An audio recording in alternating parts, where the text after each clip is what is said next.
What's up? This is the Houston Outlaws here at the post-game press conference. Going to be answering your questions. All right, what keeps you motivated to keep grinding when you're going through a tough patch? I mean, we all have a desire to improve, obviously. Like, we all want to win, and like there's like a great feeling when like you feel like you're putting in the work and like it's paying off, and like we're like trying to recapture that feeling. Like that's really like our main motivator. Like we want to improve. You know, we know that we're capable of much more. It doesn't feel good to lose, so I mean, everyone wants to win, 100%. Yeah, in a sense, it's like you're trying to avoid losing more than you're trying to win. Like, you want to just be you're trying to develop consistency, you're trying to develop strength, like, just, like, to become a better team overall. So one loss isn't, like, I don't know, I think that's not what we're focused on is, like, the next game, but more just, like, trying to develop ourselves as a team all around.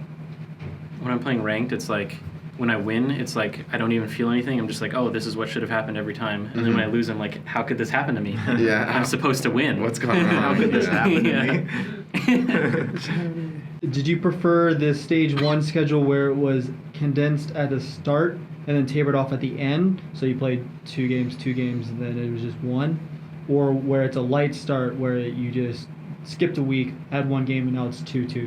I'd prefer no skip at all and just kind of a more consistent schedule. You know, I don't like loading either side. I feel like that kind of leads to some inconsistency in matches. You know, like I'd rather have like the same amount of games every single week. Yeah. 1 match a week is really nice, actually, Yeah. so doing that as much as possible is probably best. What are the differences between running Ana versus Zen in the 3-3 comp? Ana provides, I think, stronger like first fight. So when you run Ana, you can use the grenade for both anti and healing your own teammates, and like the anti or the healing grenade will boost the healing of Brig and Lucio, so you can sustain like a fight for significantly longer than Zen for as long as your matrix is up. And then a little bit after that as well. And then at the same time, you can also build nano. So you have kind of 2 opportunities to either 1, get a kill right off the bat while you still have the nade up and the matrix up, and 2, you can get a kill after you farm nano before anyone has transcendence or other else like that. Zen also just has like more damage from his gun. Like he's better at breaking shields, so he can provide that. And then he has the Transcendence, obviously, which is like your big defensive support ult to deal with like the combos and stuff like that. Ana doesn't have that. Yeah. I think from a strategic perspective, it's all about like what your opponents are running. Like if your opponents are running a mirror goats composition, then Zen's ability to use Discord and increase the damage of his whole team has a really, really high impact. But if you expect the enemy team to play DPS, then Ana is really hard to kill because she has the biotic grenade to heal herself. She has the sleep dart to take down a DPS who's trying to get on her. So it really is all about the matchup you're facing.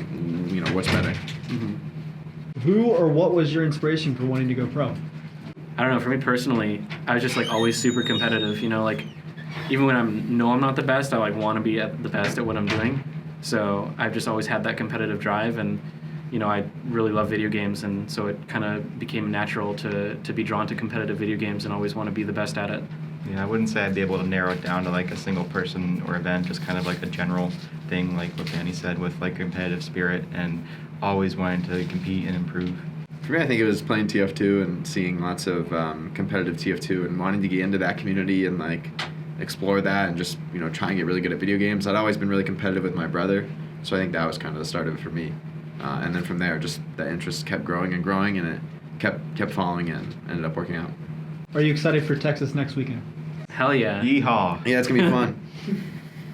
I'm looking forward to the first experimentation of traveling games, because we're gonna be in that next year, and I think this is a great chance to get ready for it and get the experience that we'll need for next year. Yeah, I mean, it's been a while since all of us have really attended like a LAN elsewhere. It used to be like the standard format. We'd travel to Europe or Asia or whatever just for a tournament.